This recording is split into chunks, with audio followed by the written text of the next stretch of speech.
ይህ ዲደብሊው ነው። ዲደብሊው ከመሃል አውሮፓ በየዕለቱ የሚያሰራጨውን ዝግጅት ማሰማት ይጀምራል። ጤና ይስጥልኝ፣ እንደምናመሻችሁ።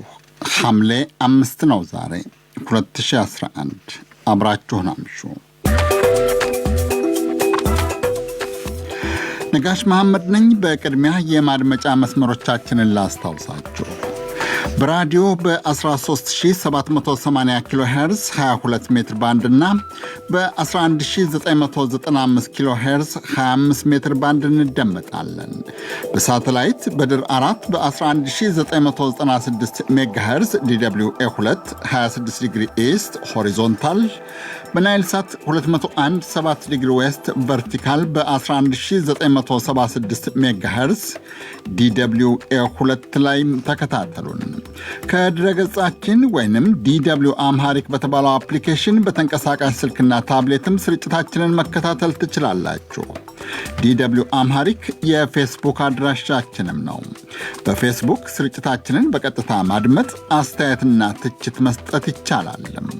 የአዲስ አበባና አካባቢው አድማጮች በኢትዮ FM 107.8 ቀጥታ ስርጭታችንን አድምጡ።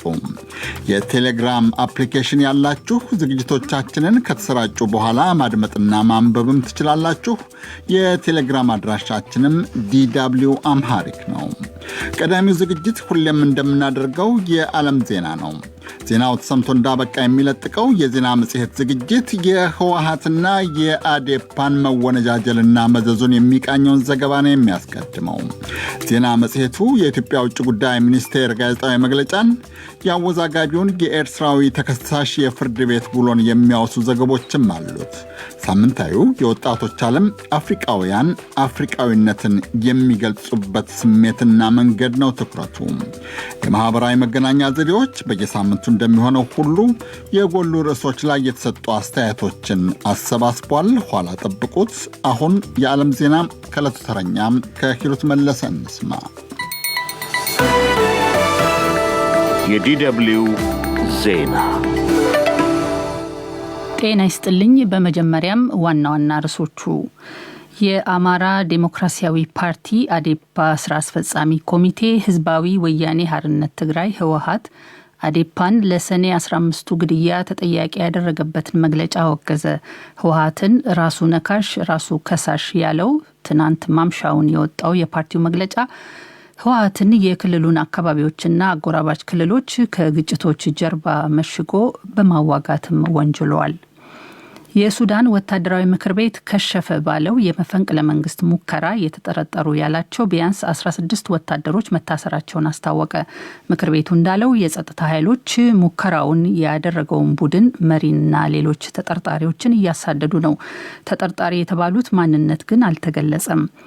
በስም ስህተት በህገወጥ የሰዎች አሻጋሪነት ተጠርጥሮ ኢጣሊያ ውስጥ ለ3 ዓመት የታሰረው ኤርትራዊ በነጻ ተለቀቀ። ዛሬ ያስቻለው የፓሌርሞ ፍርድ ቤት በነጻ ያሰናበተው መድህኔ ተስፋለም በርሄ ከሱዳን ተላልፎ ለኢጣሊያ የተሰጠው የዛሬ 3 ዓመት ነበረ። ዜናው በዝርዝር። የአማራ ዴሞክራሲያዊ ፓርቲ አዴፓ ስራ አስፈጻሚ ኮሚቴ እህት ድርጅቱ ህዝባዊ ወያኔ ሓርነት ትግራይ ህወሓት አዴፓን ለሰኔ 15ቱ ግድያ ተጠያቂ ያደረገበትን መግለጫ ራሱ ነካሽ ራሱ ከሳሽ ሲል አወገዘ። ስራ አስፈጻሚ ኮሚቴው ትናንት ማምሻውን ባወጣው መግለጫ ከእህት ፓርቲ የማይጠበቅና አሰፋሪ ያለው የህወሓት መግለጫ መሰሪና ሻጥር የተሞላበት ሲል የገለጸውን ባህሪውን ማጋለጡንም ጠቅሷል። መግለጫው አሳሪና ደብዳቢ ጸረ ዲሞክራቶችን ህዝብና አገር በድፍረት የዘረፉ በህዝቦች ላይ ኢሰብአዊ ድርጊት የፈጸሙ ያላቸውን ተጠርጣሪ ወንጀለኞች አቅፎና ደብቆ ህወሓት ማዕከላዊ ኮሚቴ ያወጣው መግለጫ አስመሳይነቱን ያጋለጠ ነው ሲልም ኮንኗል። መግለጫው ከምስረታው ጀምሮ በ1968 ማኒፌስቶ የአማራን ህዝብ በጠላትነት የፈረጀ ያለው ህወሓት ህዝቡ ተከባብሮ በፍቅር እንዳይኖር ትምክተኛንና የመሳሰሉ አግላይ ስሞችን ይሰጥ እንደነበርም አስታውሷል። ዛሬም የአማራን ህዝብ አንገት ለማስደፋት የትምክህት ትርክቱን ዳግም ይዞ ብቅ ማለቱ ድርጅቱ መፈወስ የማይችል በሽታ ያለበት መሆኑን ያረጋግጣልን ብለዋል። ህወሓት ጸረ ዴሞክራሲያዊ ድርጅት መሆኑን መላ የኢትዮጵያ ህዝብም ያው ያውቃል ያለው አዴፓ የህወሓትን መግለጫ የተለመደ ፖለቲካዊ ሴራ ማሳያ ሲልም ገልጾታል። አዴፓ ህወሓት የክልሉን አካባቢዎችና አጎራባች ክልሎች ከግጭቶች ጀርባ መሽጎ እንደሚያዋጋ እንደሚያውቅም በመግለጫው አመልክቷል። ለዚህም ማስረጃዎች አሉኝ ያለው አዴፓ ሆኖም ለህዝቦች የእርስ በርስ ግንኙነትና ለኢትዮጵያ አንድነት ሲል በሆደ ሰፊነት ሲመለከተው እንደነበረ አትቷል። ህወሓት በከትናንት በስቲያ መግለጫው ለሰኔ 15ቱ ግድያ ተጠያቂ ያደረገው አዴፓ ይቅርታ እንዲጠይቅም አሳስበዋል። ትናንት ማምሻውን የተሞከረበትን መፈንቅለ መንግስት ማክሸፉን ያስታወቀው የሱዳን ወታደራዊ ምክር ቤት በመፈንቅለ መንግስቱ የተጠረጠሩ ቢያንስ 16 ሰዎች መታሰራቸውን አስታወቀ። የምክር ቤቱ አባል ሌተና ጀነራል ጋማል ኦማር ባወጡት መግለጫ እንዳሉት ከ16ቱ መካከል በጡረታ የተገለሉ ወታደሮችም ይገኙበታል። የጸጥታ ኃይሎች ሙከራውን ያደረገው ቡድን መሪን እና ሌሎች የመፈንቅለ መንግስት ሴራ በመጠንሰስ የተሳተፉ መኮንኖችን እያሳደዱ መሆኑንም አስታውቀዋል። ሆኖም ምክር ቤቱ የመፈንቅለ መንግስት ሙከራውን መሩ የተባሉትን ስም ማዕረግም ሆነ ሌሎች ዝርዝሮችን አልተናገሩም። ምክር ቤቱ መፈንቅለ መንግስት ተሞከረብኝ ሲል ማስታወቁን ከምክር ቤቱ ጋር የጋራ የሽግግር መንግስት ለመመስረት የተስማሙት ተቃዋሚዎች ጥርጣሬ ገብቷቸዋል።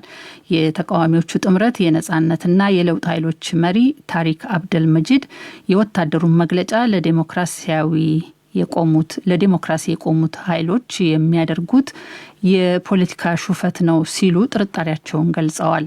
ታሪክ እንዳሉት ወታደሮቹ በሱዳን ሁኔታው አልተረጋጋም፣ መፈንቅለ መንግስት የማድረግ አቅም ያላቸው ሰዎች ስላሉ በአስቸኳይ መፈራረም አለብን፣ በተቀሩት ልዩነቶቻችን ላይ ደግሞ ቆየት ብለን እንነጋገራለን የሚል አይነት መልእክት እያስተላለፈ ነው ብለዋል። ሁለቱ ወገኖች ከአንድ ሳምንት በፊት ስልጣን ለመጋራት በደረሱበት ስምምነት ላይ በዚህ ሳምንት መጀመሪያ ላይ ይፈራረማሉ ተብሎ ቢጠበቅም በተደጋጋሚ ሲገፋ ቆይቷል። ይህም በዝርዝር ስምምነቱ ላይ አሁንም እንደተከፋፈሉ ሳይሆን አይቀርም የሚል ጥርጣሬ አሳድሮ ነበረ።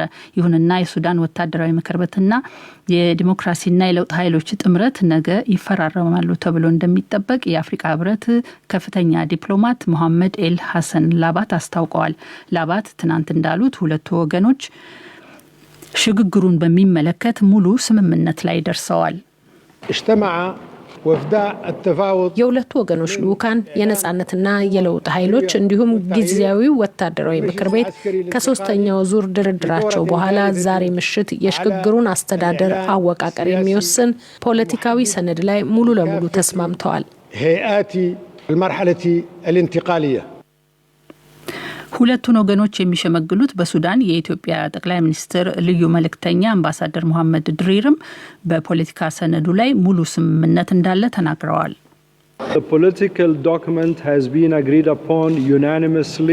የፖለቲካ ሰነዱ ሙሉ በሙሉ ስምምነት ላይ ተደርሷል። የሚቀረው የሽግግሩን ወቅት ወደ ሲቪላዊ አስተዳደር መቀየር ወይም የሽግግሩን ምስረታ አዋጅ ነው። ይህ ግን ክርክርና ውይይት ከተደረገበት በኋላ ነው የሚፈረመው።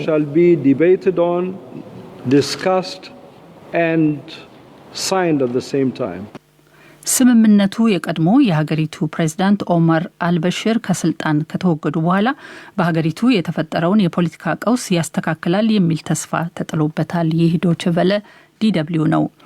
በስደት ላይ ያሉት የደቡብ ሱዳን መንግስት ተቃዋሚ ሪክ ማቻር ከደቡብ ሱዳን ፕሬዝዳንት ሪክ ማቻር ሳልቫኪር ጋር በስደት ላይ ያሉት የደቡብ ሱዳን መንግስት ተቃዋሚ ሪክ ማቻር ከደቡብ ሱዳን ፕሬዝዳንት ሳልቫኪር ጋር ለመነጋገር ዝግጁ ነኝ አሉ። ማቻር ነጻነታቸውን በተመለከተ አንዳንድ ሁኔታዎች ከተሟሉ ከኪር ጋር ስለ ሰላም ለመነጋገር ተዘጋጅቻለሁ ሲሉ ለኪር በጻፉት ደብዳቤ አስታውቀዋል። ማቻር ለኪር የጸጥታ አማካሪ በላኩት በዚሁ ደብዳቤ ሁለቱ ጁባ ውስጥ ለንግግር ከመቀመጣቸው በፊት ሊሟሉ ይገባቸዋል ያሏቸውን ጉዳዮች ዘርዝረዋል። ማቻር ካስቀመጡት ቅድመ ሁኔታ መካከል በምስራቅ አፍሪካ የልማት በይነ መንግስታት ባለስልጣን ኢጋድ አባል ሀገራት እንደ ልብ መዘዋወር አንዱ ነው። ማቻር አሁን ሱዳን ቢሆኑም የኢጋድ አባል ወደ ሆኑት ደቡብ ሱዳን፣ ኬንያ፣ ኡጋንዳ፣ ሶማሊያ፣ ኤርትራ፣ ጅቡቲና ኢትዮጵያ መሄድ አይችሉም። ከዚህ በተጨማሪም የቁም እስሩም ይነሳልኝ ብለዋል። ማቻር ሀገራቸውን ጥለው የወጡት የሰላም ስምምነቱ ከተፈረመ ከአንድ ዓመት በኋላ የዛሬ 3 ዓመት ነው። አንድ የኢጣሊያ ፍርድ ቤት በስህተት ታስሯል ያለው ኤርትራዊ ከእስር እንዲለቀቅ ዛሬ ወሰነ። በሲሲሊዋ የፓሌርሞ ከተማ ዛሬ ያስቻለው ፍርድ ቤቱ ከ3 ዓመት በፊት ሰዎችን በህገወጥ መንገድ ወደ አውሮፓ በማሻገር ወንጀል ተጠርጥሮ ከሱዳን ለኢጣሊያ ተላልፎ ተሰጥቶ የታሰረው መድህኔ ተስፋለም በርሄ በስም ስህተት ነው የተያዘው ሲል ሲከራከር ቆይቷል። መድህኔ ከ3 ዓመታት እስር በኋላ እንዲፈታ ሲበየንለት በደስታ መጮውን ጠበቃው ሚሼል ካላንትሮፖ ለአሶሲኤትድ ፕሬስ ተናግረዋል። ምንም እንኳን ፍርድ ቤቱ ሰዎችን በህገወጥ መንገድ ከማሻገር ክስ ነጻ ቢያደርገውም ጣሊያን ከገባ በኋላ በተካሄደ ምርመራ 2 ዘመዶቹን በህገወጥ መንገድ ኢጣሊያ እንዲገቡ ረድቷል በሚለው ክስ ግን የ5 ዓመት እስራት ተፈርዶበት ነበረ። ሆኖም በስም ስህተት ለ3 ዓመታት በመታሰሩ ከእስሩ ቀርቶለታል። መድህኔን የከሰሰው አቃቤ ህግ ከዚህ ቀደም 14 ዓመት እስራት እንዲፈረድበት ጠይቆ ነበረ። አቃቢያነ ህግ ከብይኑ በኋላ ግን ያሉት ነገር የለም። ብሪታንያ ባለፈው ሳምንት በጥርጣሬ የያዘችውን ነዳጅ ጫኝ መርከቧን በአስቸኳይ እንድትለቅ ኢራን ጠየቀች። ብሪታንያ የኢራንን መርከብ ከጅብላተር ሰርጥ ላይ የያዘችው ነዳጅ ወደ ሶሪያ መላክን የሚከለክለውን የአውሮፓውያን ማዕቀብ ይጥሳል በሚል ጥርጣሬ መሆኑን ተናግራለች። ኢራን ጨዋታ ያለችውን ይህን እርምጃ አደገኛና ህጋዊ ያልሆነ ስትል ኮንናለች። መርከቡ ካልተለቀቀም የአጸፋ እርምጃ እወስዳለሁ ስትል አስጠንቅቃለች። ትናንት 3 የኢራን መርከቦች አንድ የብሪታንያ ነዳጅ ጫኝ መርከብ በሆርሙዝ ሰርጥ በኩል ሲያልፍ ጉዞውን ሊያደናቀፉት ሞክረዋል ስትል ብሪታንያ አስታውቃ ነበረ። ኢራን ግን ክሱን አስተባብላለች። ይህ ዶይቼ ቬለ ዲደብሊው ነው።